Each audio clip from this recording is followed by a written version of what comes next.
Portugal has injected almost €5 billion into one of the country's largest lenders, Banco Espirito Santo, to stave off its collapse.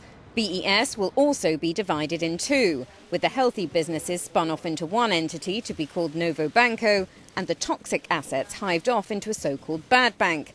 The governor of Portugal's central bank says the risk of the cessation of payments and the inability to fulfill its obligations constituted a very high risk of contagion that put into question the stability of the national financial system.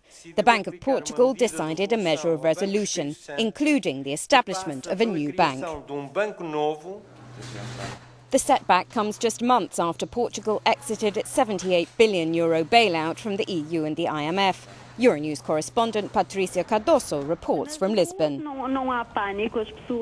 In the streets, there's no panic. People go as usual to the BES branches to ask for information. The money that the government will use is part of a cushion that it has to deal with situations of crisis.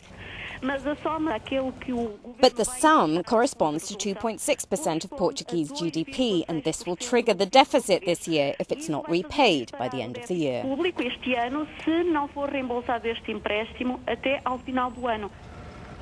The central bank says the plans for BES carry no risk to public finances or taxpayers, saying the state will be reimbursed when Novo Banco is eventually sold to private investors.